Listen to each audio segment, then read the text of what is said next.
আজকে আমি এটিএম আজহার সাহেবের এই রায় ঘোষণার পরে দল মত নেই, সারা দেশের মানুষ সব খুশি আলহামদুলিল্লাহ। এমনকি অনেকে বলছে এই 13 বছরে ওনাকে বিনা কারণে যে কষ্ট দেওয়া হয়েছে এর ক্ষতিপূরণ দেওয়া দরকার রাষ্ট্রের। অথচ দেখলাম কয়েকটা উল্লুক আর ভাল্লুক যাদের জন্মের ঠিক নেই, এইরকম কিছু মানুষ পেছনে আমার মনে হয় মানুষ নেই, ওই কয়েকটা ছাগলের 3 নাম্বার বাচ্চার মতো লাফাচ্ছে। এরা বলছে যে না, এ রায় ঠিক হয়নি। রায় কি তোমার কাছে এখন হাসিনার মতো জিজ্ঞাসা করে দেওয়া লাগবে? এটিএম আজহার যে বেকসুর খালাস দিয়ে দেওয়া হলো আজকে সম্পূর্ণভাবে এই একজন চিহ্নিত রাজাকার আলবদরকে, সেই জায়গা থেকে আমাদের আজকের এই প্রোগ্রামটা ছিল। তিনি নির্দোষ এটা তো বলতে পারেন না, মানে এটা কেমন কোন জায়গা থেকে বলছেন উপদেষ্টা আসিফ? আমার যে বিচারপতি ছিল উনি আমার নিজে খাস কামরায় নিয়ে বলেছে, হুজুর আমার হাত এই 3 বছর বাঁধা ছিল, আমি কিচ্ছু করতে পারি না। এই মামলাটা 30 বার তুলেছিলাম, সিএমএম কোর্ট, জজ কোর্ট, হাইকোর্ট মিলে, একবারও জামিন দেয়নি। দিলেই বলে না, হবে না। এই লাল দাগ মারা আমার আর মামুনুল হকের। কিন্তু এই মামলাটা আগস্টের 5 তারিখের পরে শুধু তুলতে দেরি, শুধু মামলা জামিন না, একেবারে এরকম বেকসুর খালাস দিয়ে দিয়েছে। আমি বললাম যে 3 বছর জামিন হয় না যে মামলার, আরে আপনি খালাস দিয়ে দিলেন। বলছে কি দেখে রায় দেবো, এর ভেতর তো কোনো মাল নেই। আমি বলতেও গেলাম যে 3 বছর কি কোনো মাল ছিল? 3 বছরে তো কোনো মাল ছিল না, আপনি তো তখনই রায় দিতে পারতেন, তাহলে আমার 3 বছর জেল খাটা লাগে না? হুজুর কিছু করার নেই, আমার হাত বাঁধা ছিল, এখন হাত খোলা আছে, এখন আমি ন্যায় বিচার করতে পেরেছি। এতদিন এই 13 বছরে ওরা হাত বাঁধা ছিল, ওরা এই জন্য ন্যায় বিচার করতে পারেনি। এখন হাত খোলা আছে, এখন যে যার জায়গা থেকে হালকা ন্যায় বিচার করতে পারছে। এ কথা বলেন না কেন? আমরা চাই 1628 জন মানুষ দেশের দায়িত্বে আছে, এই 1628 জন আগামীতে যেন সব আবু সাঈদের মতো এভাবে হাত খোলা থাকে। এটা কারা কারা চান দেখি? লিল্লাহে তাকবীর। এটা রেকর্ড হচ্ছে এবং সারা দুনিয়া যাবে। মানুষ আমরা 5 জন হই, অসুবিধা নেই। আমরা সত্যের পক্ষে আছি না?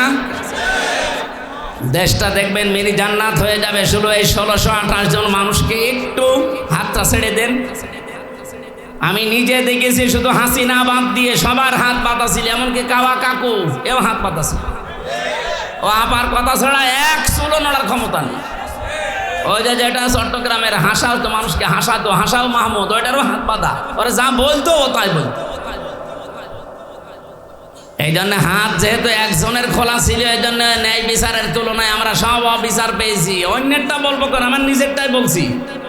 আমি নিজে যেহেতু ভিকটিম, আমারটাই বললাম। এরকম অবিচার আমরা আর সামনে দেখতে চাই না। ওলট পালট দোষ দিয়ে ওই হাবিলের মতো যে তোরে কেন মানুষ ভালোবাসে, তোরেই মেরে ফেলবো, এই কথা এখন আর জাতি খাবে? বলেন বলেন। কিছু উঠলে আপনারা যে খালি 71, 47, 52 এই তুলে নিয়ে আসেন, কেন 24 নিয়ে আসতে পারেন না? আমি 71-এর সাথেও পরিচিত না, কারণ আমার এখন 33 বছর।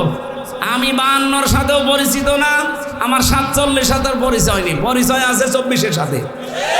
এই দেশ যেহেতু 24, এই জন্য 24 অনুযায়ী দেশ চলবে। আজকে 27 তারিখ, আর মাত্র 13 দিন পরে জুলাই বিপ্লবের ঘোষণাপত্র প্রকাশ করা হবে, কথা দিয়েছে সরকার। আমরা চাই জুলাই বিপ্লবের যে ঘোষণাপত্র ওইটা দিয়ে দেশ চলবে। কথা বলে না কেন? এই জন্যই তো এত হুলস্থুল চলছে। এই যে সমস্যাগুলো এমনি দেখা দিচ্ছে না, এই কারণে, কারণ ওরা জানে যে এই 10 তারিখে জুন মাসে ওটা ঘোষণাপত্র আসবে, আগের যে সংবিধান এমনিতেই বাতিল হয়ে যাবে। আর ওইটা বাতিল হয়ে গেলে এখন যিনি আছেন চুপ্পু মিয়া, চুপ্পু শেষ, কারণ উনি অবৈধ হয়ে যাবে। নতুন করে এই দেশের রাষ্ট্রপতি নতুন তৈরি হবে জুলাই বিপ্লবের ঘোষণাপত্র অনুযায়ী। এই দেশটা আবার দাঁড়িয়ে যাবে, আমার বিশ্বাস। আমাদের বিশ্বাস হয় না? আরে মালয়েশিয়া দাঁড়িয়ে গেল 2004 সালের পর থেকে, সিঙ্গাপুর দাঁড়িয়ে গেল, দুবাই দাঁড়িয়ে গেল, এই সমস্ত দেশগুলো দাঁড়িয়ে যায়, আমরা দাঁড়াতে পারি না। আমি আজকে একটা রিপোর্ট পেয়েছি, যত টাকা পাচার হয়েছে এই 16 বছরে, এই টাকাগুলো যদি পাচার না হইতো বাংলাদেশে 36টা পদ্মা সেতু বানানো যেত। মেট্রো রেল 430টা মেট্রো রেল বানানো যেত বাংলাদেশে টাকাগুলো থাকলে। এত ঋণের বোঝা দিয়ে উনি এখন চা খাচ্ছে। আর মাঝে মাঝে চিন্তা করছে যে আমি চট করে ঢুকে পড়ব। আপনি চট করে ঢুকে পড়বেন কি করে? যাদের আশায় আসবেন তারাই তো একটা একটা করে হাওয়া হয়ে যাচ্ছে। আমরা এখন হাবিলের ভূমিকায় আছি ভাই। যে যা দোষ দিচ্ছেন, যা করছেন করেন, আমরা বলবো লাইম বাসাত্তা ইলাইয়া এদাকা লিতাকতুলানি মানা বিবাসতিয়া দিয়া ইলাইকা লিআকতুলাক ইন্নী আখাফুল্লাহা রাব্বাল আলামিন। হে ভাই, আপনি আমাকে মেরে ফেলার জন্য হাত যেভাবে অপপ্রসারিত করেন না কেন, আমারও হাত আছে, আমারও মুখ আছে, আমারও শক্তি আছে, আমিও কিন্তু দেখাতে পারি, কিন্তু না, আপনি যতই আমাকে অন্যায়ভাবে মেরে ফেলার জন্য উল্টাপাল্টা দোষ আমার উপরে চাপিয়ে দেন না কেন, আমি এর ভেতরে নেই। আমি আল্লাহকে ভয় করি। কাকে? আরো জোরে বলেন। আল্লাহকে ভয় করে। এই জন্য 9 মাসে কোনো অকারেন্স আমাদের দ্বারা হয়নি। কিন্তু যাদের দ্বারা অকারেন্স গুলো হওয়ার কথা না, তারা এই 9 মাসে বহু কিছু দেখিয়ে ফেলেছেন। আরে ভাই, মানুষ এখন আর আগস্টের 5 তারিখের আগে নেই। এটা 5 তারিখ পার হয়ে মে মাসের 27 তারিখ চলছে। এই জন্য হাবিল যেটা বলেছিল, খুব সহ্য এবং ধৈর্য নিয়ে চলা লাগবে। সামনে খুব কঠিন সময় আসতেছে বাংলাদেশের জন্যে। আল্লাহ রাব্বুল আলামিন এই দেশকে শুধু আমেরিকা, রাশিয়া, চীন, ভারত আর তুরস্ক আর পাকিস্তানের দিকে তাকিয়ে থাকলে হবে না। আমাদের নিরাপত্তা আমাদের তৈরি করা লাগবে। নবীজির বাড়ি খাবার ছিল না, তার বাড়ি হচ্ছে খেজুর পাতার পাটি দিয়ে ঘেরা, অথচ বাড়ির সামনে সব সময় 9টা করে ঘোড়া বাঁধা থাকতো। আমি কি বানিয়ে বলছি? 9টা ঘোড়া বাঁধা থাকতো তার বাড়ির সামনে। ঘোড়া মানে কি? যুদ্ধের সরঞ্জাম। আমার মনে হয় বাংলাদেশ এখন এই শক্তিতে বলিয়ান হওয়া লাগবে। আর দরকার 2 বেলা খাবো, 1 বেলা খাবো না, কিন্তু শক্তি লাগবে এমন। ইকাতিলুনা ফি সাবিলিল্লাহ ফায়াকতুলুনা ওয়া ইউকতালুন। তারা আল্লাহর রাস্তায় সংগ্রাম করবে, লড়াই করবে, মারবে এবং মরবে। নাকি মরবে এবং মারবে? না, আগে মারবে তারপরে মরবে। তারপরে মারতে না পারলে মরবেন কি করে? এই জন্য আগে মারার তারপরে মরা। এই মারার জন্য যে সমস্ত জিনিস দরকার, এই জিনিসগুলো এখন তৈরি করার সময় আসতেছে। ওরা আমাদেরকে মিডিয়া দিয়ে মারে, আমাদের মিডিয়া হাতে নেওয়া লাগবে। ওরা আমাদেরকে ডাক্তার দিয়ে মারে, আমাদের ছেলে মেয়েদের সামনে ডাক্তার বানানো লাগবে। এক কথা বলে না কেন? ওরা সচিব দিয়ে মেরে ফেলেছে, এখন ছেলে মেয়ে সামনে যা আসবে সচিব বানানো লাগবে। ওরা ডিসি, এসপি, টিওনো, এসি এগুলো দিয়ে মারে, আমাদের ছেলে মেয়েদেরকে এখন ওই জায়গায় তুলে দেওয়া লাগবে। এতদিন নাই কোটা ছিল, মেধা ছিল না, এখন মেধা এসে গেছে। আমার বিশ্বাস বাংলাদেশে যারা আসল মেধাবী দেশপ্রেমিক, এই 1628টা জায়গায় শুধু বসলেই এ দেশটা আবার মিনি জান্নাত হয়ে যাবে ইনশাআল্লাহ। আল্লাহ রাব্বুল আলামিন, আমি ওই আয়াতটাই পড়েছিলাম আপনাদের সামনে, ফিহি আয়াতুম বায়্যিনাতুম মাকামু ইব্রাহিম। এর ভেতরে বহু নিদর্শন আছে। কে কি নিদর্শন আছে তার ভেতরে অন্যতম আল্লাহ বলেন মাকাম ইব্রাহিম, যেটা লিফটের কাজ করত। উনি হয়তো টাচ দিচ্ছিলেন কাবা শরীফ নিয়ে। কাবা বানিয়েছে আমাদের জাতির পিতা ইব্রাহিম এবং তার সন্তান। তারা যে পাথরের উপরে উঠতেন, লিফটের মতো উপরে চলে যেতেন, কাজ হয়ে গেলে আবার নেমে পড়তেন। পার্থক্য, আমাদের লিফটে শুধু বোতাম টিপ দেওয়া লাগে 1 2 3 4, আর ওনার লিফটে শুধু মুখে বলা লাগতো আমি অমুক জায়গায় যাব, উঠে পড়তে। বলেন সুবহানাল্লাহ। আল্লাহ বলেন এটা আমার একটা নিদর্শন। অমান দাখলাহু কানা আমিনা। কেউ যদি কাবায় প্রবেশ করে, আল্লাহ বলেন তাকে নিরাপত্তা দেওয়া হয়। কে বলছেন? আরো জোরে বলেন। বলেন তো বাংলাদেশ কি কাবা শরীফ? বলেন বলেন। যারা এখানে কাবায় গেছে আমি তাদেরকে বলছি, কাবার বাইরে মারামারি, কাটাকাটি, চিন্তায়, রাহাজানি আছে, আমি নিজেও পড়েছিলাম। কিন্তু কাবার এরিয়ার ভেতরে প্রবেশ করলে কোনো মারামারি, কাটাকাটি, চিন্তায় আছে ভাই? কেন নেই? কারণ এই জায়গাটা নিরাপত্তা দিচ্ছে কে? কেন? কারণ এই জায়গার ভেতরে কোনো শিরিক পাবেন না। কোরআনে কারীম গ্যারান্টি দিয়েছে। এটা সূরা আনাম 7 নাম্বার পারা 17 নাম্বার পৃষ্ঠার 1 নাম্বার লাইনের 82 নাম্বার আয়াতের প্রথম অংশে পাবেন, আল্লাযীনা আমানু ওয়া লাম ইয়ালবিসু ঈমানাহুম বিযুলমিন উলাইকা লাহুমুল আমন রব্বুল আলামিন বলেন যারা ঈমান আনে আর ঈমানের সাথে যারা জুলুম মিশ্রণ করে না, এখানে জুলুম মানে শিরিক, তাদের ঈমানের সাথে যারা শিরিক আর জুলুম মিশ্রণ করে না, উলাইকা লাহুমুল আমন, আল্লাহ যেন এভাবে দেখাচ্ছে যে এরাই নিরাপত্তার হকদার। সুতরাং কাবা শরীফে যেহেতু শিরিক নেই, আল্লাহ পুরাটা নিরাপত্তার চাদর দিয়ে ঢেকে রেখেছেন। বাংলাদেশের 56,000 বর্গ মাইল আমরা যদি শিরিক মুক্ত করতে পারি, জুলুম মুক্ত করতে পারি, এই এরিয়াটা আমার আল্লাহ নিরাপত্তা দিয়ে ঢেকে রাখবেন। কথা আসলে এটাই, অমাং দাখলাহু কানা আমিনা, এখানে প্রবেশ করলেই নিরাপত্তা পেয়ে যায়।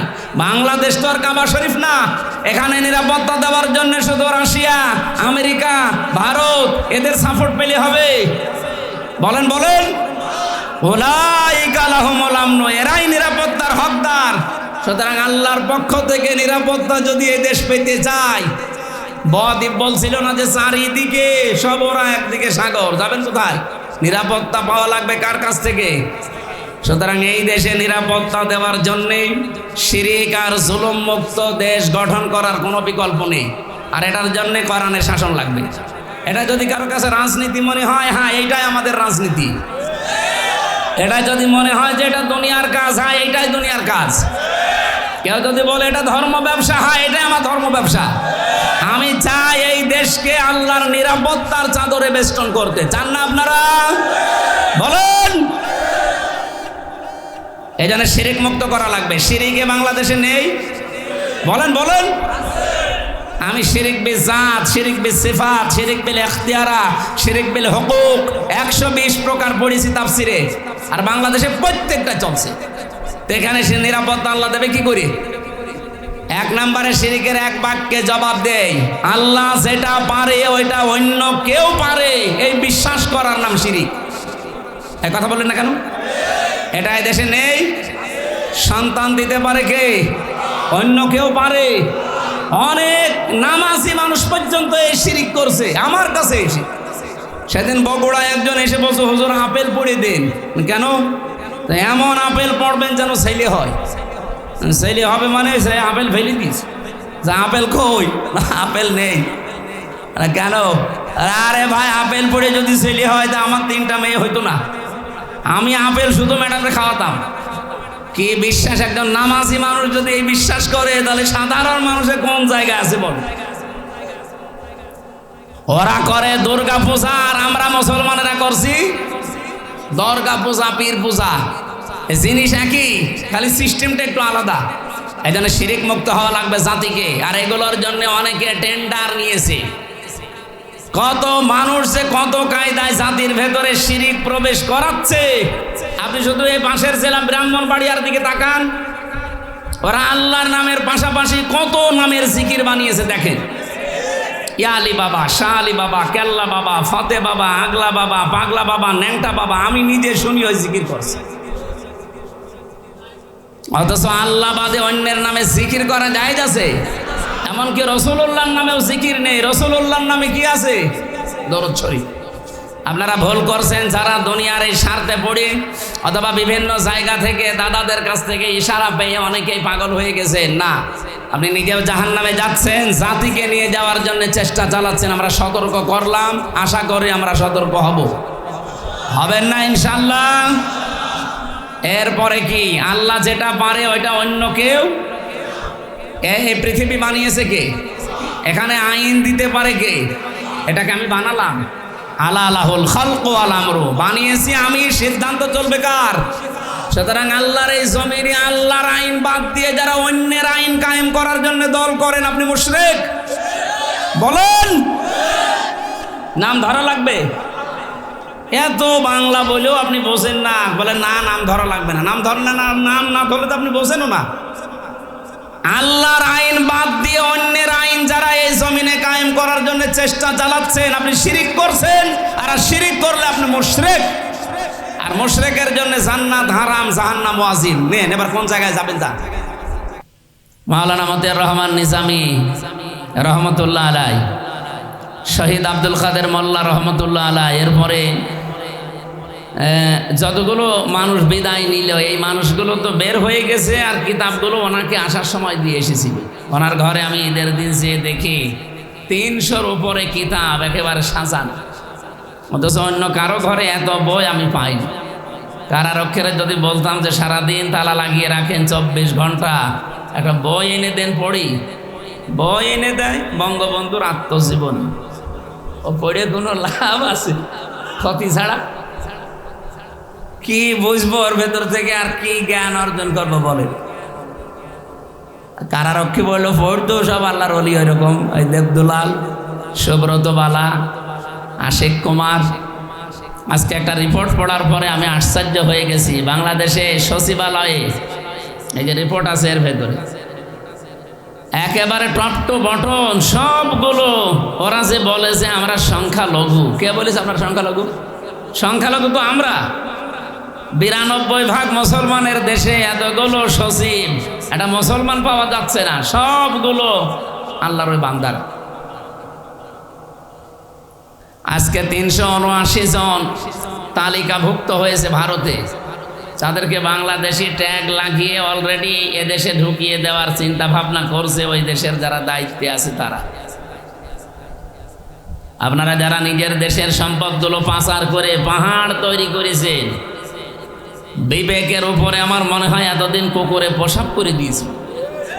তাছাড়া এই কাজ করা এই দেশে জন্ম নিয়ে কোনো মানুষের দ্বারা আমার যতটুকু বাস্তবতা আমি পাই না।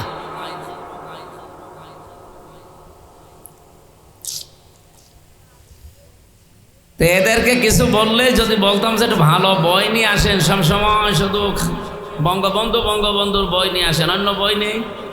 আর একবার বই নিয়ে এসে দিল বঙ্গবন্ধুর চীন সফর, ওটা পড়ে আমি কি করব?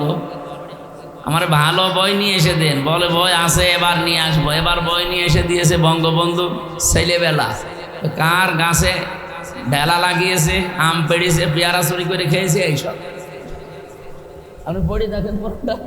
তাছাড়া কি জ্ঞান ওর ভেতরে আছে? আরে ভাই, মানুষের জীবন পড়ে পরিবর্তন হয়? মানুষ যদি মানুষের জীবন পড়ে পরিবর্তন হতে চায়, পড়া লাগবে মুহাম্মাদুর রাসূলুল্লাহর জীবন। হ্যাঁ, কথা বলছেন? এরকম জীবনী দেশের ভেতরে নেই। বঙ্গবন্ধু কর্নার বানিয়ে জাতিকে শুধু এর উপরে পড়িয়েছে। 6 মাসে যদি আপনি পড়ে পরীক্ষা দিতে পারেন, আপনাকে পুরস্কার দেয়। কেন ও জীবনী না পড়ে নবীর জীবনী দেওয়া যায় না? রাহিকুল মাখতুম পড়ে পরীক্ষা দেন, যদি পাস করতে পারেন 10 বছর জেল আছে, 2 বছর মাফ। আমার মনে হয় ওই লোকটার জীবন পরিবর্তন হয়ে বাইরে ও আল্লাহর ওলির মতো জীবন যাপন করছে। অথচ জেলখানার মেন গেটে লেখা আছে এটা জেলখানা নয়, এটা কারাগার নয়, এটা সংশোধনাগার। কিসের সংশোধন? ওখানে গেলে মানুষ আরো খারাপ হয়। কারণ আমারে প্রথম দিন নিয়েছে, যার সাথে রেখেছে যে কয়টা মানুষ, 7 জন, এই 7 জনই হয় বাঁখোর না ডাইলখোর। এর ভেতরে আমি একা, সব বিড়ি খাই, সিগারেট খাই, আবার চুরি করে কেউ ওই গাঁজাও নিয়ে এসেছে ভেতরে। এখন আমি একটুখানি ঘর, এদিকে 3.5 হাত, এদিকে 2.5 হাত, এই 7 জন মানুষের ভেতরে। প্রথম দিন যাওয়ার পর আমি কি বলবো তাদের? আমি একা বললে ওরা ওয়াজ শুনবে? আর ও কি ওয়াজ শোনার মানুষ? ধরা পড়েছে সব বাবা নিয়ে, ডাল নিয়ে। এমনকি আমারে যেখানে রেখেছিল ওর নিচতলায় একদিন জেলার এসে বলছে, হিন্দু জেলার তো, ভেতরে একজন গাঁজার গাছ লাগিস, ডাক দিয়ে বলছে পুলিশ তোরে ধরে জেলে দিল গাঁজা খাওয়ার কারণে, আর তুই ভেতরে গাঁজার গাছ লাগালি, তোরে তো স্বর্গে দেওয়া লাগবে। এই একটু পরে 5 মিনিট পরে বলছে, এই তুই গাঁজার গাছের ভেতরে লাগালি কি করি? কারণ ভেতরে ঢোকার সময় তো স্ক্যান করে ঢোকায় মেশিনে, কিচ্ছু একেবারে সব দেখা যায়। তো গাঁজার গাছ বলছে, স্যার আমি গিয়েছিলাম হাজিরা দিতে আদালতে, আসার সময় তো আমার বিভিন্ন হিতাকাঙ্ক্ষী আছে, তারা আসার সময় ওই পোটলা বেঁধে এরকম ছুঁড়ে মারে, ওই প্রিজন ভ্যানের ওই ফাঁকা মাখা দিয়ে বিভিন্ন কায়দায় আমি পেয়েছি একটা। তো দেখলাম যে ভেতরে ঢোকাতে গেলে তো ধরা পড়ে যাবো, এখানে মুখের ভেতরে দাঁতের নিচে দিয়ে এমনভাবে কামড় দিয়ে রেখেছি মেশিনে ধরা পড়ি। ওইটা ভেতরে এনে বোতলের মুখ কেটে ওর ভেতরে আমরা মাটি দিয়েছি। এরপরে গাঁজার গাছ লাগিয়েছি আজ 2 মাস আগে। স্যার দেখেন কত বড় হয়েছে। তো এইরকম মানুষগুলো ভেতরে যাওয়ার পর যদি কোরআনের 5টা আয়াত দিয়ে বলা হয় যে এগুলোর ভেতরে যে শিক্ষা আছে, এই শিক্ষাগুলো যদি এই 6 মাস তোর জেল, যদি মেনে চলতে পারিস তোরা 6 মাস থেকে অন্তত 2 মাস মাফ করে দেওয়া হবে, তখন জেলখানা হবে, জেলখানা থেকে সংশোধনাগার। ওখানে মানুষের জীবনী না পড়িয়ে রাসূলুল্লাহর জীবনী পড়তে দেন। সাহাবা একরামের জীবনী পড়ে বলেন যে এর ভেতরে 1 মাস, 3 মাস, 6 মাস পর একটা পরীক্ষা হবে, এই 50 জনের ভেতরে যে পাশ করতে পারবে, নাম্বার এই পরিমাণ পাবে, তার 10 বছর জেল থাকলে অন্তত 2 বছর মাফ হয়ে যাবে। বহু মানুষ ভালো হওয়ার সিস্টেম আছে, কিন্তু আমরা সেই ব্রিটিশের নিয়ম মেনে এই জেলখানা চলছে তো চলছেই। ওখানে শুধু ওই লেখাটা শেষ, এটা কারাগার নয়, এটা সংশোধনাগার। এটা পুরাটা মিথ্যা কথা।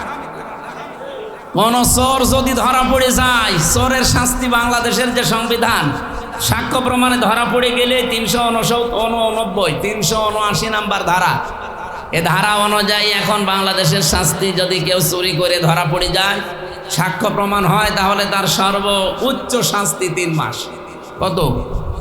3 মাস পরে আপনি যেভাবে হোক বের হয়ে চলে আসতে পারবেন।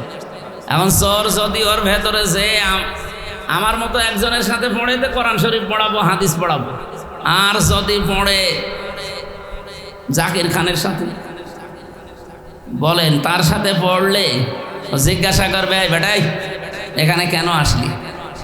অথবা সুইডেন আসলাম ভাইয়ের সাথে যদি পড়ে, ওই মকিম গাজী এখনো আছে, আজ 46 বছর জেল খাটতেছে, ওরা 160 বছর জেল। ওর সাথে যদি সত্যি আপনার ভাগ্যে পড়ে যায় যে তার রুমে আপনাকে দিয়েছে, অত রাতের বেলা একসাথে থাকা হয়, জিজ্ঞাসা করবে না, ওই কেন আসলি? আপনি যদি বলেন যে আমি মুরগি চুরি করতে গিয়ে ধরা পড়ে গেছি, আপনার 2 থাপ্পড় দেবে। মুরগি চুরি করতে যে ধরা পড়ে মানুষ, আমার সাথে যে কয়দিন আসিস থাক, তোরা কি করে ডাকাতি করা লাগে শেখাবো, কারণ উনি তো ওই উস্তাদ।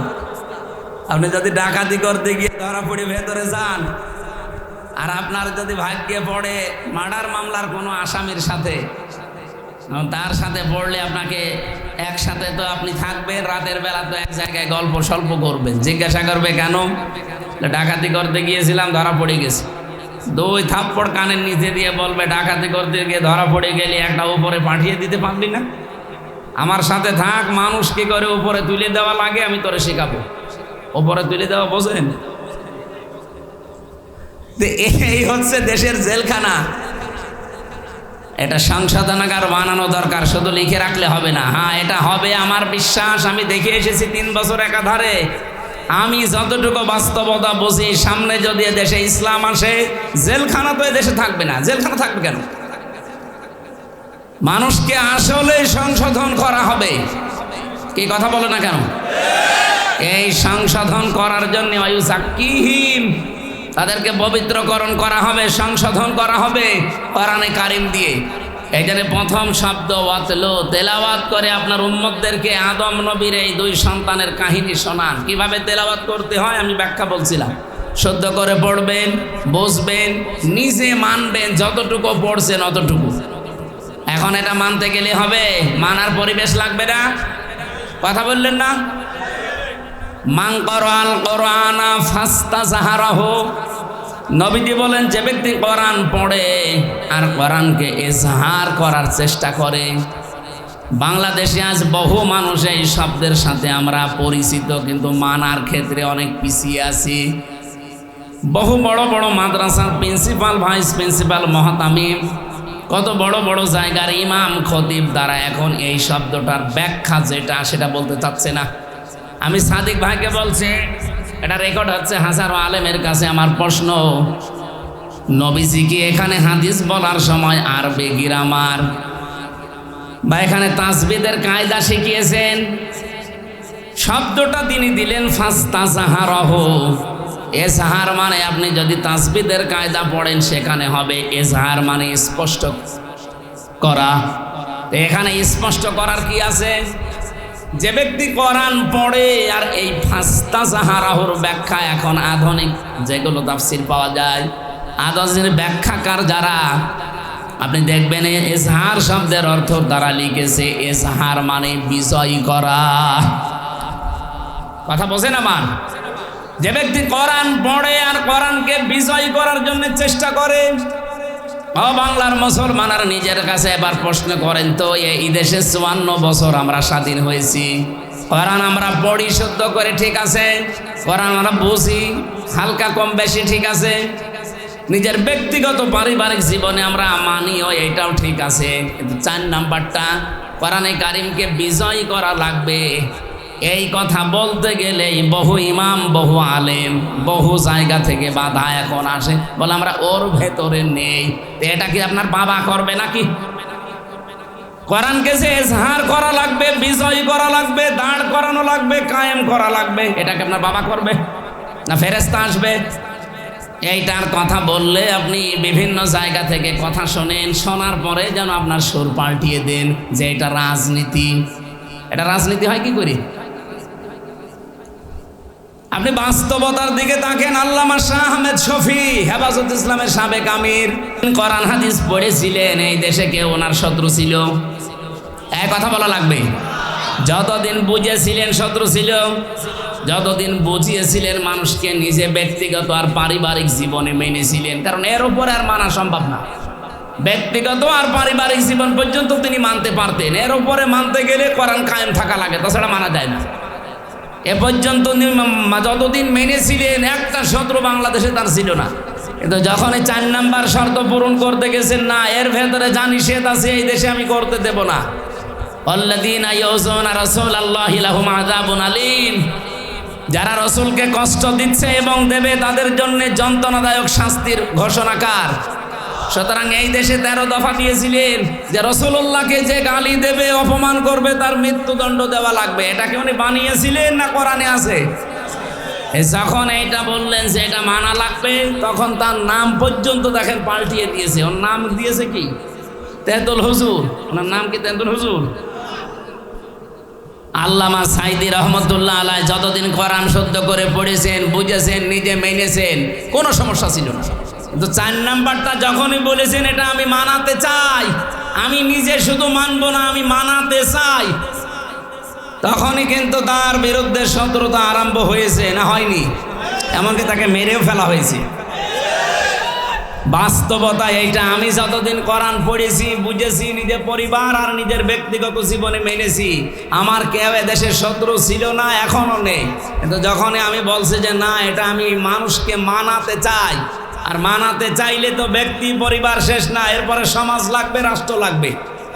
কথা বলেন। আমি তো হাদিস কোরআন এইভাবে পড়ি, মান করাল কোরআনা ফাস্তাজাহারাহু, যে ব্যক্তি কোরআন পড়ে আর কোরআনকে এজাহার করার, বিজয় করার চেষ্টা চালায়। কেন আল্লাহর নবী বিজয় করার কথা বলার পরে মাঝখানে ফা নিয়ে আসলেন? এতটুকু তো শেষ করে দিতে পারতেন, কোরআন পড়ে আর কোরআনকে বিজয় করে না। হাল্লা হালালাহু ওয়া হাররামা হারামাহু, হালালকে হালাল জেনে আঁকড়িয়ে ধরে আর হারামকে হারাম জেনে ছেড়ে দেয়। এই 2টা কথা কেন নিয়ে আসলেন এই এজহারের পরে? আমি ব্যাখ্যায় বেশি টেকায় মুহাদ্দিসিন ইকরাম লিখেছেন এইটা, কোরআন যদি এজহার থাকে, বিজয় থাকে, কায়েম হয়ে যায়, ওই সমাজে হালালকে হালাল আর হারামকে হারাম জেনে মেনে নেওয়া সহজ হয়। এক কথা বলছেন? আপনি বলেন তো 54 বছরে বাংলাদেশে কোরআন বিজয় হয়েছে? বলেন বলেন। হ্যাঁ, শুদ্ধ করে পড়া হয়, নিজে মানা হয়, নিজে বোঝা হয়। 4 নাম্বারটা এখনো নেই।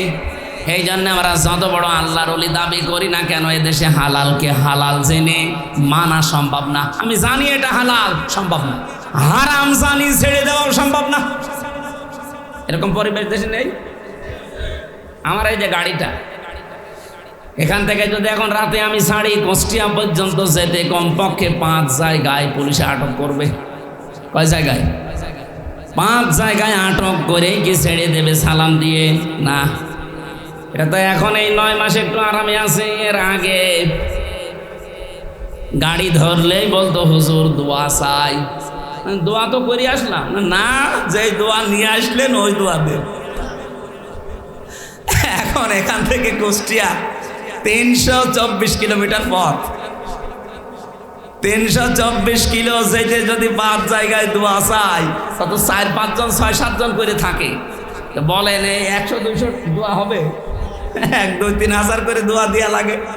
এই 5-6 জায়গায় তো আমার এমনি 15-20 হাজার খালি দোয়াই যাবে। গাড়িটা নিয়ে আসতে যেতে কমপক্ষে 18-20 হাজার খরচ। তা আপনি আর কি করবেন বলেন?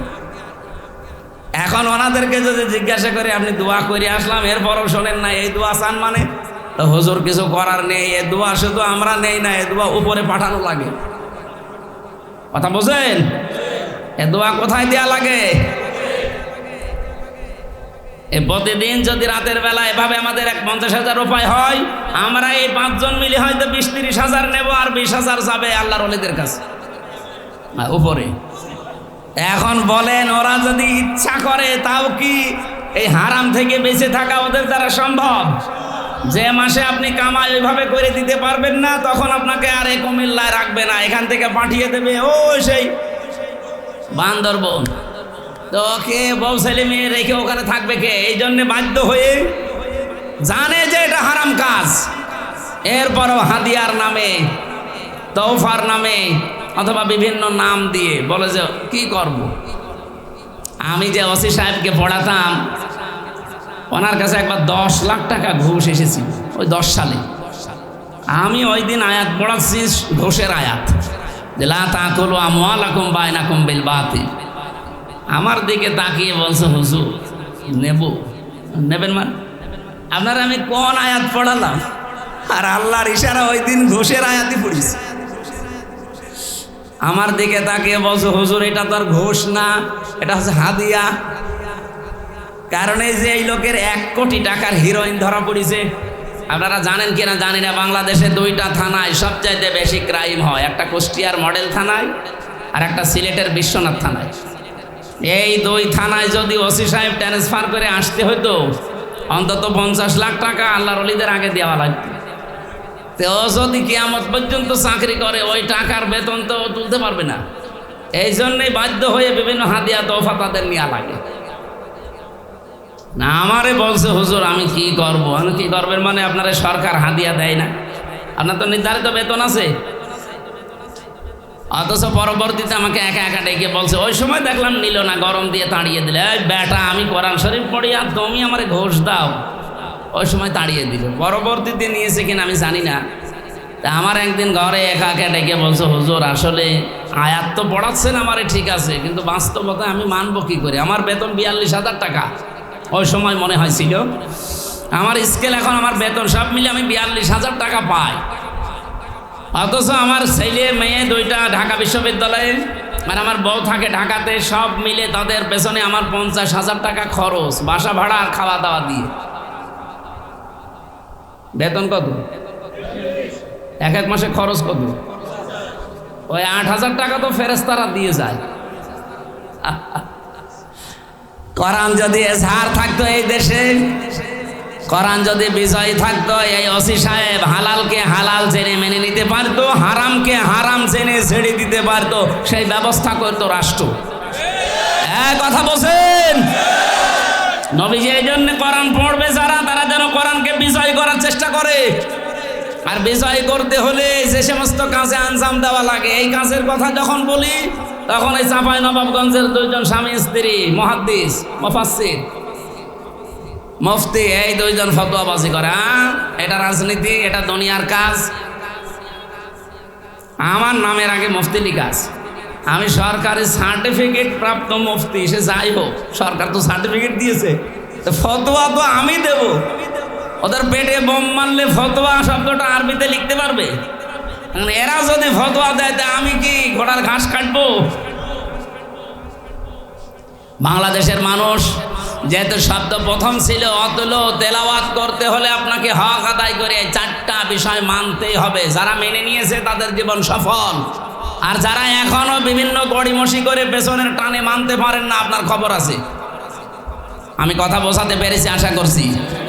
আল্লাহ বলেন, উলাইকা ইউমিনুনা বি, এরাই আমার কোরআনে বিশ্বাসী, যারা 4টা হক আদায় করে, কোরআন পড়ে, তেলাওয়াত করে। কোরআন শরীফের ভেতরে আমি পড়তে গিয়ে 3টা শব্দ পেয়েছি কোরআন পড়ার ব্যাপারে, কারাআ, রাতালা আর তালাওয়া। আপনি অভিধান নিয়ে আসেন, এই 3টা শব্দের ব্যাখ্যায় পাবেন এই 4টা শর্ত। চারটা বিষয় দিয়ে আল্লাহ নবীকে জানাচ্ছেন আপনি তেলাওয়াত করে এইভাবে এই কাহিনীটা শোনাবেন, কারণ এই কাহিনীর ভেতর আপনার উম্মতের জন্য একটা বিশাল শিক্ষা আছে। إذ قربا قربانا فتقبل من أحدهما ولم يتقبل من الآخر। রব্বুল আলামিন বলেন, যখন তারা একজন কোরবানি দিয়েছে, আকাশ থেকে আগুনের ঝলক এসে ওটা কবুল হয়েছে, অপরেরটা হয়নি। যারটা হয়নি এই কাবিল নামে এই ছেলেটা নিজেকে তো একটু সংশোধন করবে যে কেন হলো না, কেন আমারটা হচ্ছে না, আমি একটু দেখি। আমারই তো নিজের ছোট ভাই, আমার বয়সে ছোট, শক্তিতেও আমার চাইতে কম, দুনিয়ায় আমার পরে এসেছে, সব দিক থেকে আমার নিচে, অথচ তারটা কবুল হয়ে গেল আল্লাহর দরবারে, আর আমারটা কেন হয় না, পড়ে আছে। অন্তত এগুলো একটু আবিষ্কার করে দেখি না। সে কি বলেছিল? হে হাবিল, তোরটা কেন কবুল হয়েছে আমি তোরেই বাঁচতে দেব না। লাকুতুলান্নাকা লামে তাকিদ নুনে সাকিলা, ও গ্যারান্টি দিয়ে বলছে তোরে আমি আজকেই মেরে ফেলবো। আমার মনে হচ্ছে বাংলাদেশে এখন অনেক কাবিল ফিরে এসেছে।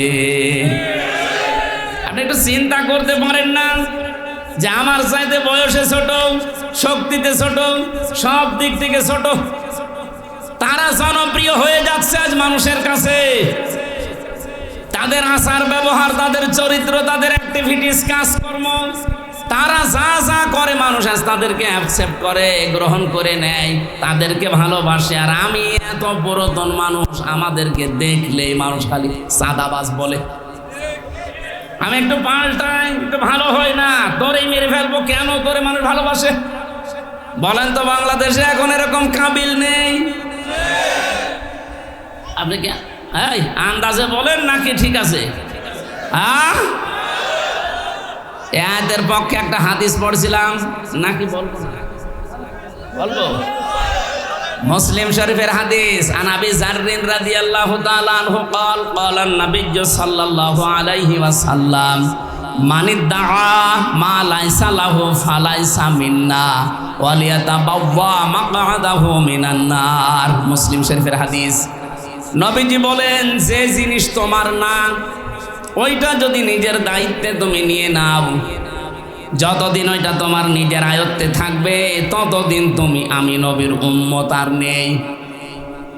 বলেন তো, আগস্টের 5 তারিখের পর থেকে বাংলাদেশে বহু মানুষ এমন অন্যের জিনিস নিজের দখলে নিয়ে, বাবা শাহজালাল সব হালাল। আরে ভাই, কুমিল্লায় নাই, নেই, অন্য জেলায় তো আছে। যাদেরটা নিয়েছেন ফেরত দেওয়া লাগবে, নাই তো আপনি নবীর উম্মত আর নেই। ফালাইসা মিন্না, ফা শব্দটা 19টা অর্থে আসে।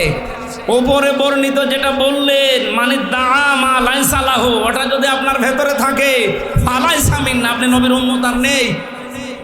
যে জিনিস আপনার না, আপনি যদি ওটা নিজের দায়িত্বে নিয়ে নেন, বলেন এরকম চরিত্র কার আছে? যার আছে তাকে বলছি এটা ফেরত দেন। অনেক মানুষ এই কথা শোনার পরে বলে যে ইসলামী ব্যাংক তো দখল করে নিয়েছে। কে বলেছে আপনাকে? ইসলামী ব্যাংক দখল হয়নি, যারটা সে ফেরত পেয়েছে। ইসলামী ব্যাংক আপনার বাবার, যাদের মাথার ঘাম পায়ে ফেলে বানানো ব্যাংক, তাদের জিনিস তারা হাতছাড়া করে ফেলেছিল, দখল হয়ে গিয়েছিল, ওটা আবার তারা ফেরত পেয়েছে।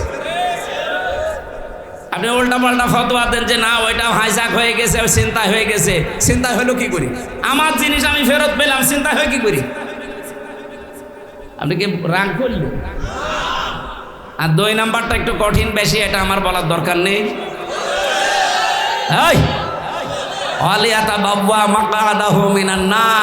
অন্যের জিনিস যারা নিজের দখলে রাখে, ও যেন জাহান্নামে নিজের স্থান তৈরি করে নেয়।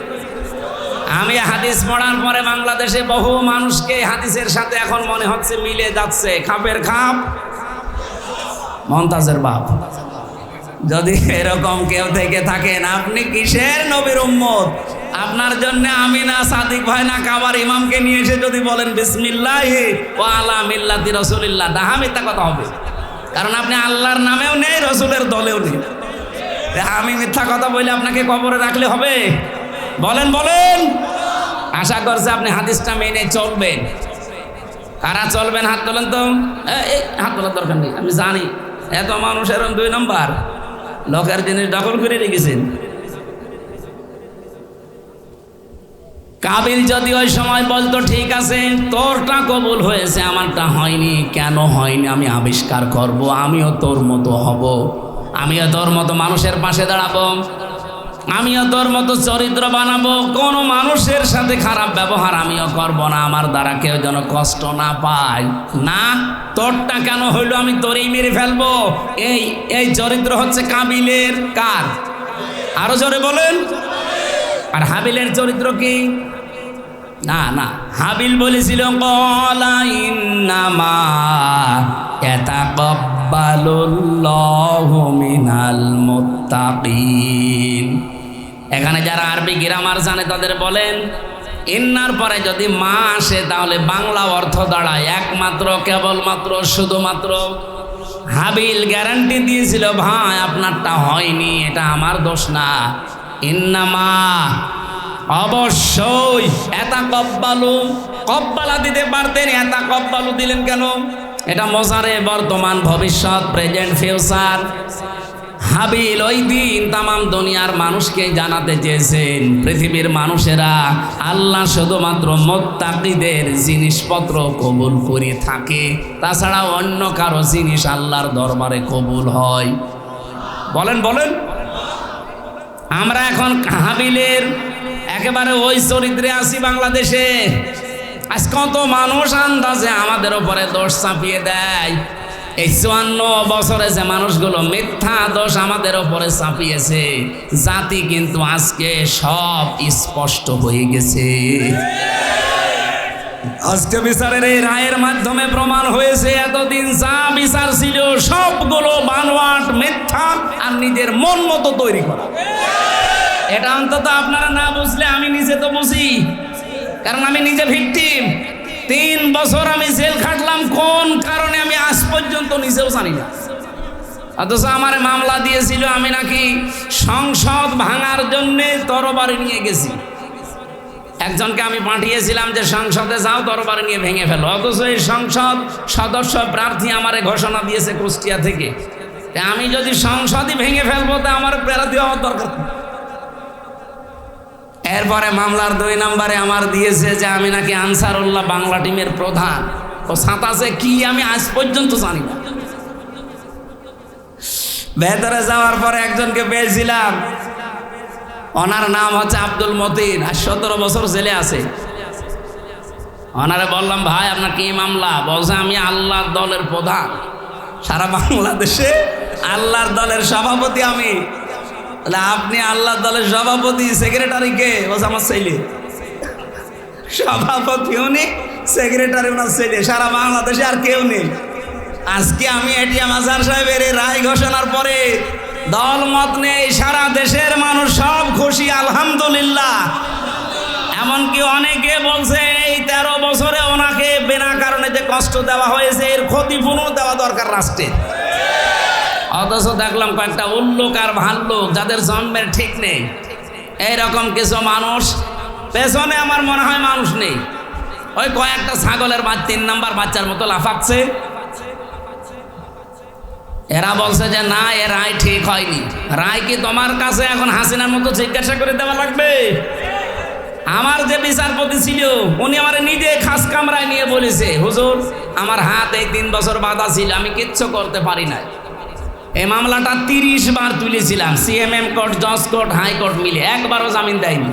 দিলেই বলে না হবে না। এই লাল দাগ মারা আমার আর মামুনুল হকের।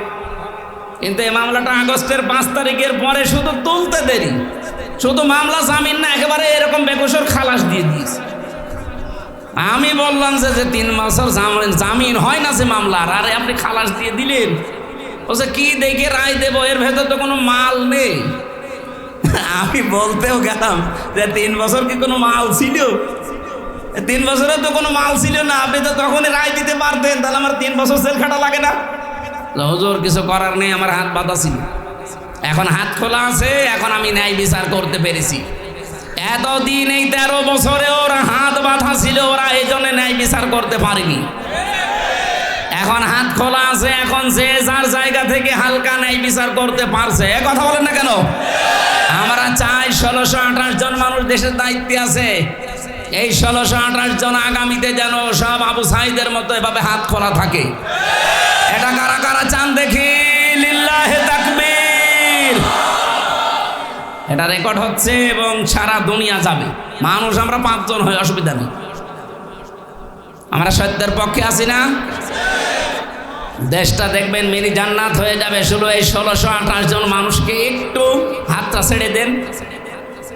আমি নিজে দেখেছি, শুধু হাসিনা বাদ দিয়ে সবার হাত পাতা ছিল, এমনকি কাওয়া কাকু এও হাত পাতা ছিল। ও আবার কথা ছাড়া এক চুলো নড়ার ক্ষমতা নেই। ওই যে যেটা চট্টগ্রামের হাসাও তো মানুষকে হাসাতো, হাসাও মাহমুদ, ওইটারও হাত পাতা। ওরা যা বলতো ও তাই বলতো। এই জন্য হাত যেহেতু একজনের খোলা ছিল, এই জন্য ন্যায় বিচারের তুলনায় আমরা সব অবিচার পেয়েছি। অন্যেরটা বলবো কেন, আমার নিজেরটাই বলছি। আমি নিজে যেহেতু ভিকটিম, আমারটাই বললাম। এরকম অবিচার আমরা আর সামনে দেখতে চাই না। ওলট পালট দোষ দিয়ে ওই হাবিলের মতো যে তোরে কেন মানুষ ভালোবাসে, তোরেই মেরে ফেলবো, এই কথা এখন আর জাতি খাবে? বলেন বলেন। কিছু উঠলে আপনারা যে খালি 71, 47, 52 এই তুলে নিয়ে আসেন, কেন 24 নিয়ে আসতে পারেন না? আমি 71-এর সাথেও পরিচিত না, কারণ আমার এখন 33 বছর। আমি 52-এর সাথেও পরিচিত না, আমার 47-এর সাথেও পরিচয় হয়নি। পরিচয় আছে 24-এর সাথে। এই দেশ যেহেতু 24, এই জন্য 24 অনুযায়ী দেশ চলবে। আজকে 27 তারিখ, আর মাত্র 13 দিন পরে জুলাই বিপ্লবের ঘোষণাপত্র প্রকাশ করা হবে, কথা দিয়েছে সরকার। আমরা চাই জুলাই বিপ্লবের যে ঘোষণাপত্র ওইটা দিয়ে দেশ চলবে। কথা বলে না কেন? এই জন্যই তো এত হুলস্থুল চলছে।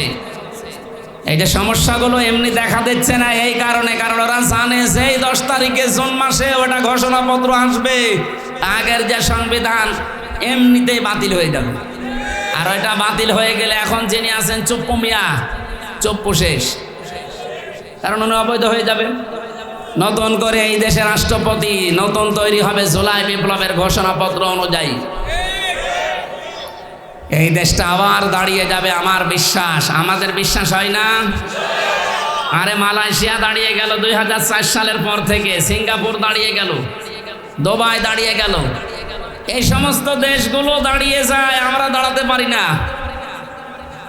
আমি আজকে একটা রিপোর্ট পেয়েছি, যত টাকা পাচার হয়েছে এই 16 বছরে, এই টাকাগুলো যদি পাচার না হতো বাংলাদেশে 36টা পদ্মা সেতু বানানো যেত। মেট্রো রেল 430টা মেট্রো রেল বানানো যেত বাংলাদেশে টাকাগুলো থাকলে। এত ঋণের বোঝা দিয়ে উনি এখন চা খাচ্ছে, আর মাঝে মাঝে চিন্তা করছে যে আমি চট করে ঢুকে পড়ব। আপনি চট করে ঢুকে পড়বেন কি করে? যাদের আশায় আসবেন তারাই তো একটা একটা করে হাওয়া হয়ে যাচ্ছে। আমরা এখন হাবিলের ভূমিকায় আছি ভাই। যে যা দোষ দিচ্ছেন, যা করছেন করেন, আমরা বলবো লাইম বাসাত্তা ইলাইয়া এদাকা লিতাকতুলানি মানা বিবাসতিয়া দিয়া ইলাইকা লিআকতুলাক ইন্নী আখাফুল্লাহা রাব্বাল আলামিন। হে ভাই, আপনি আমাকে মেরে ফেলার জন্য হাত যেভাবে অপপ্রসারিত করেন না কেন, আমারও হাত আছে, আমারও মুখ আছে, আমারও শক্তি আছে, আমিও কিন্তু দেখাতে পারি, কিন্তু না, আপনি যতই আমাকে অন্যায়ভাবে মেরে ফেলার জন্য উল্টাপাল্টা দোষ আমার উপরে চাপিয়ে দেন না কেন, আমি এর ভেতরে নেই। আমি আল্লাহকে ভয় করি। কাকে? আরো জোরে বলেন। আল্লাহকে ভয় করে। এই জন্য 9 মাসে কোনো অকারেন্স আমাদের দ্বারা হয়নি, কিন্তু যাদের দ্বারা অকারেন্স গুলো হওয়ার কথা না, তারা এই 9 মাসে বহু কিছু দেখিয়ে ফেলেছেন। আরে ভাই, মানুষ এখন আর আগস্টের 5 তারিখের আগে নেই, এটা 5 তারিখ পার হয়ে মে মাসের 27 তারিখ চলছে। এই জন্য হাবিল যেটা বলেছিল, খুব সহ্য এবং ধৈর্য নিয়ে চলা লাগবে সামনে। খুব কঠিন সময় আসতেছে বাংলাদেশের জন্যে। আল্লাহ রাব্বুল আলামিন এই দেশকে শুধু আমেরিকা, রাশিয়া, চীন, ভারত আর তুরস্ক আর পাকিস্তানের দিকে তাকিয়ে থাকলে হবে না। আমাদের নিরাপত্তা আমাদের তৈরি করা লাগবে। নবীজির বাড়ি খাবার ছিল না, তার বাড়ি হচ্ছে খেজুর পাতার পাটি দিয়ে ঘেরা, অথচ বাড়ির সামনে সব সময় 9টা করে ঘোড়া বাঁধা থাকতো। আমি কি বানিয়ে বলছি? 9টা ঘোড়া বাঁধা থাকতো তার বাড়ির সামনে। ঘোড়া মানে কি? যুদ্ধের সরঞ্জাম। আমার মনে হয় বাংলাদেশ এখন এই শক্তিতে বলিয়ান হওয়া লাগবে। আর দরকার হয় 2 বেলা খাবো 1 বেলা খাবো না, কিন্তু শক্তি লাগবে এমন ইকাতিলুনা ফি সাবিলিল্লাহ ফায়াকতুলুনা ওয়া ইউকতালুন। তারা আল্লাহর রাস্তায় সংগ্রাম করবে, লড়াই করবে, মারবে এবং মরবে। নাকি মরবে এবং মারবে না, আগে মারবে তারপরে মরবে। তারপরে মারতে না পারলে মরবেন কি করে? এই জন্য আগে মারার তারপরে মরা। এই মারার জন্য যে সমস্ত জিনিস দরকার, এই জিনিসগুলো এখন তৈরি করার সময় আসতেছে। ওরা আমাদেরকে মিডিয়া দিয়ে মারে, আমাদের মিডিয়া হাতে নেওয়া লাগবে। ওরা আমাদেরকে ডাক্তার দিয়ে মারে, আমাদের ছেলে মেয়েদের সামনে ডাক্তার বানানো লাগবে। এক কথা বলে না কেন? ওরা সচিব দিয়ে মেরে ফেলেছে, এখন ছেলে মেয়ে সামনে যা আসবে সচিব বানানো লাগবে। ওরা ডিসি এসপি টিওনো এসি এগুলো দিয়ে মারে, আমাদের ছেলে মেয়েদেরকে এখন ওই জায়গায় তুলে দেওয়া লাগবে। এতদিন নাই কোটা কোটা ছিল, মেধা ছিল না, এখন মেধা এসে গেছে। আমার বিশ্বাস বাংলাদেশে যারা আসল মেধাবী দেশপ্রেমিক, এই 1628টা জায়গায় শুধু বসলেই এদেশটা আবার মিনি জান্নাত হয়ে যাবে ইনশাআল্লাহ। আল্লাহ রাব্বুল আলামিন, আমি ওই আয়াতটাই পড়েছিলাম আপনাদের সামনে, ফিহি আয়াতুম বায়্যিনাতুম মাকামু ইব্রাহিম। এর ভেতরে বহু নিদর্শন আছে। কে কি নিদর্শন আছে তার ভেতরে অন্যতম আল্লাহ বলেন মাকাম ইব্রাহিম, যেটা লিফটের কাজ করত। উনি হয়তো টাচ দিচ্ছিলেন কাবা শরীফ নিয়ে। কাবা বানিয়েছে আমাদের জাতির পিতা ইব্রাহিম এবং তার সন্তান। তারা যে পাথরের উপরে উঠতেন, লিফটের মতো উপরে চলে যেতেন, কাজ হয়ে গেলে আবার নেমে পড়তেন। পার্থক্য, আমাদের লিফটে শুধু বোতাম টিপ দেওয়া লাগে 1 2 3 4, আর ওনার লিফটে শুধু মুখে বলা লাগতো আমি অমুক জায়গায় যাব, উঠে পড়তে। বলেন সুবহানাল্লাহ। আল্লাহ বলেন এটা আমার একটা নিদর্শন। অমান দাখলাহু কানা আমিনা, কেউ যদি কাবায় প্রবেশ করে আল্লাহ বলেন তাকে নিরাপত্তা দেওয়া হয়। কে বলছেন? আরো জোরে বলেন। বলেন তো বাংলাদেশ কি কাবা শরীফ? বলেন বলেন। যারা এখানে কাবায় গেছে আমি তাদেরকে বলছি, কাবার বাইরে মারামারি কাটাকাটি চিন্তায় রাহাজানি আছে, আমি নিজেও পড়েছিলাম। কিন্তু কাবার এরিয়ার ভেতরে প্রবেশ করলে কোনো মারামারি কাটাকাটি চিন্তায় আছে ভাই? কেন নেই? কারণ এই জায়গাটা নিরাপত্তা দিচ্ছে কে? কেন? কারণ এই জায়গার ভেতরে কোনো শিরিক পাবেন না। কোরআনে কারীম গ্যারান্টি দিয়েছে। এটা সূরা আনাম 7 নাম্বার পারা 17 নাম্বার পৃষ্ঠার 1 নাম্বার লাইনের 82 নাম্বার আয়াতের প্রথম অংশে পাবেন, আল্লাযীনা আমানু ওয়া লাম ইয়ালবিসু ঈমানাহুম বিযুলমিন উলাইকা লাহুমুল আমন। রব্বুল আলামিন বলেন যারা ঈমান আনে আর ঈমানের সাথে যারা জুলুম মিশ্রণ করে না, এখানে জুলুম মানে শিরিক, তাদের ঈমানের সাথে যারা শিরিক আর জুলুম মিশ্রণ করে না, উলাইকা লাহুমুল আমন, আল্লাহ যেন এভাবে দেখাচ্ছে যে এরাই নিরাপত্তার হকদার। সুতরাং কাবা শরীফে যেহেতু শিরিক নেই, আল্লাহ পুরাটা নিরাপত্তার চাদর দিয়ে ঢেকে রেখেছেন। বাংলাদেশের 56,000 বর্গ মাইল আমরা যদি শিরিক মুক্ত করতে পারি, জুলুম মুক্ত করতে পারি, এই এরিয়াটা আমার আল্লাহ নিরাপত্তা দিয়ে ঢেকে রাখবেন। কথা আসলে এটাই, অমান দাখলাহু কানা আমিনা, এখানে প্রবেশ করলেই নিরাপত্তা পেয়ে যায়। বাংলাদেশ তো আর কাবা শরীফ না, এখানে নিরাপত্তা দেওয়ার জন্য শুধু রাশিয়া, আমেরিকা, ভারত এদের সাপোর্ট পেলে হবে। বলেন বলেন। উলাইকা লাহুমুল আমন, এরাই নিরাপত্তার হকদার। সুতরাং আল্লাহর পক্ষ থেকে নিরাপত্তা যদি এই দেশ পেতে চায়, বদ্বীপ বলছিল না যে চারিদিকে সব ওরা, একদিকে সাগর, যাবেন কোথায়? নিরাপত্তা পাওয়া লাগবে কার কাছ থেকে? সুতরাং এই দেশে নিরাপত্তা দেওয়ার জন্যে শিরিক আর জুলুম মুক্ত দেশ গঠন করার কোনো বিকল্প নেই। আর এটার জন্যে কোরআনের শাসন লাগবে। এটা যদি কারো কাছে রাজনীতি মনে হয়, হ্যাঁ এইটাই আমাদের রাজনীতি। এটা যদি মনে হয় যে এটা দুনিয়ার কাজ, হ্যাঁ এইটাই দুনিয়ার কাজ। কেউ যদি বলে এটা ধর্ম ব্যবসা, হ্যাঁ এটাই আমার ধর্ম ব্যবসা। আমি চাই এই দেশকে আল্লাহর নিরাপত্তার চাদরে বেষ্টন করতে। চান না আপনারা? বলেন। এই জন্য শিরিক মুক্ত করা লাগবে। শিরিকে বাংলাদেশে নেই?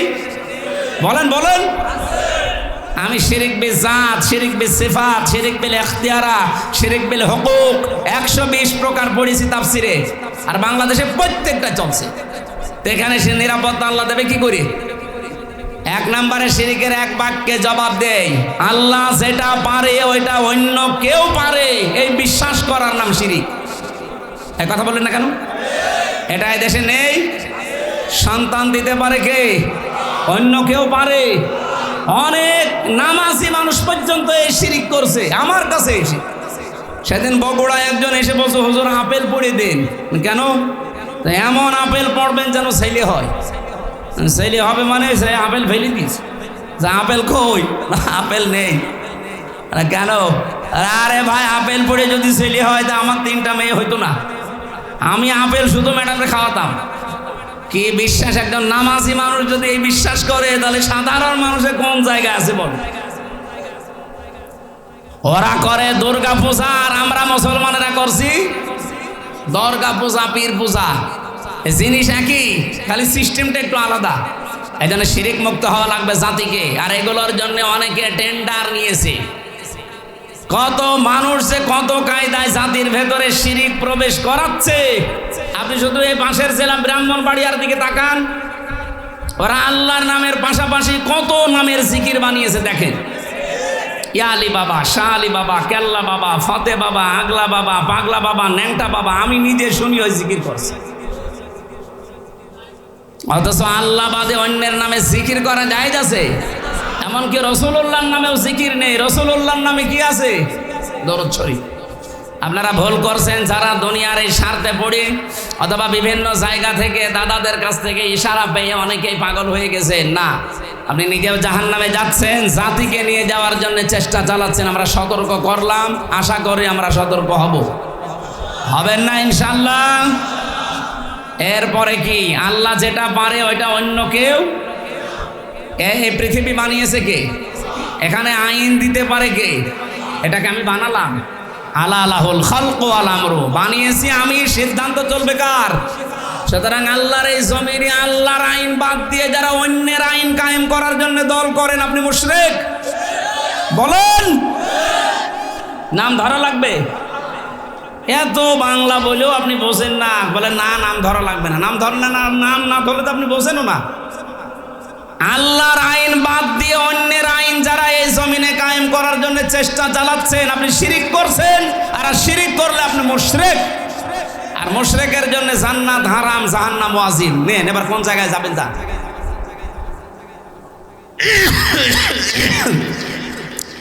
আলিল্লাহি আলান নাসি হজ্জুল বাইতি মান ইসতাতা ইলাইহি সাবিলা। যাদের সামর্থ্য আছে তারা যেহেতু অলরেডি হজে যাচ্ছে, আমার শ্বশুরও কালকে যাবে। হাজার হাজার লক্ষ লক্ষ মানুষ তামাম দুনিয়া থেকে আসতেছে। কিছু শিক্ষা হজের ময়দান থেকে সারা পৃথিবীর মুসলমানেরা যেন এবার নিয়ে যায়। আমার মনে হয় এবার যদি শিক্ষা মুসলমানেরা হজেরটা নিতে পারে, আর এই যে 10 দিন পরে যেটা আমরা দেব কোরবানি, এই কোরবানির আসল শিক্ষা যেটা, শুধু পশুর গলায় ছুরি দেওয়া না, আমার নিজের ভেতরে যে সমস্ত পশুত্ব আছে, হিংসা, অহংকার, এই যে পশুর যে আচরণ, এইগুলো জবাই করা লাগবে এই কোরবানি দেওয়ার সময়। পারা যাবে না ইনশাআল্লাহ? এই কোরবানিতেই বাংলাদেশে ইসলাম কায়েম হয়ে যাবে। বিশ্বের মুসলমানেরা নিরাপত্তা পাবে ইনশাআল্লাহ। আমান কাফারা, যে ব্যক্তি অস্বীকার করে আল্লাহর এই বিধানগুলো শোনার পর, এখানে 27টা শিক্ষা ছিল। কোরবানির শিক্ষা ছিল আমরা 27টা পেয়েছিলাম তাফসিরে, ইতকানের ভেতরে আছে আর ফি জিলালিল কোরআনে আছে। এরপরে হজের শিক্ষা পেয়েছিলাম 3টা, আমরা বিস্তারিত এখন আর বলতে চাচ্ছি না। আমার এমনিতে শরীরও ভালো না, আর জার্নি আজকে এত বেশি হয়ে গেছে। এটা শুধু সাদিক ভাইয়ের কথা মতো আমি এত দূর, আজকে একটা মাহফিলের জন্য আমি এত দূর আসতাম না। সেই কুষ্টিয়া কোথায় কোথায় কুমিল্লা, এখন আবার যাওয়া লাগবে সেই শ্বশুরের কাছে কুষ্টিয়া, ওখানে নিয়ে ওনারে আবার বিমানবন্দরে তুলে দেওয়া লাগবে। কালকে আবার অনুষ্ঠান আছে সাতক্ষীরা। আশা করছি না, কালকে বাগেরহাট শরণখোলা থানা। অনেক জার্নি তো, 1 আর 2 নম্বর শরীরের অবস্থা এখনও স্বাভাবিক যেহেতু হয়নি, আমি আর টানতে চাচ্ছি না, শেষ করে দিলাম। আমার লিখিত জেলখানায় কয়েকটা বই ছিল, তার ভেতরে দাম্পত্য জীবন নিয়ে একটা বই আছে গাড়িতে, আর সৃষ্টি নিয়ে একটা বই আছে। যারা শিক্ষিত মানুষের বইটা কাজে লাগবে, আপনার অনেক তথ্য দেওয়া আছে, মেয়েদের একটা, পুরুষের একটা, এটা নিয়ে গেলে কাজে লাগবে। আল্লাহুম্মা আমিন। লা ইলাহা ইল্লা আনতা সুবহানাকা ইন্নী কুনতু